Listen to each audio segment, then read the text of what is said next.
இஸ்ரவேலின் துதிக்குள் வாசம் பண்ணும் தேவனே, இந்நேரம் அடியான் துதிகள் மத்தியிலே இறங்கி வந்திடுமே.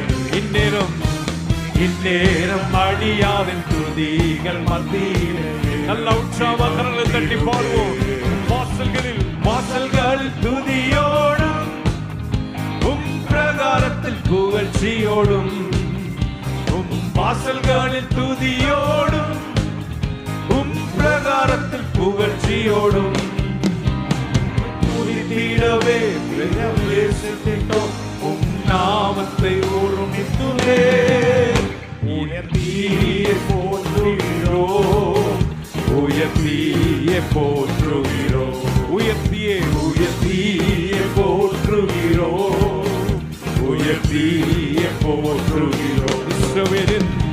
இஸ்ரவேலின் துதிக்குள் வாசம் பண்ணும் தேவனே, இந்நேரம் அடியாரின் துதிகள் மத்தியிலே இறங்கி வந்திடுமே. இந்நேரம் அடியாரின் துதிகள் மத்தியிலே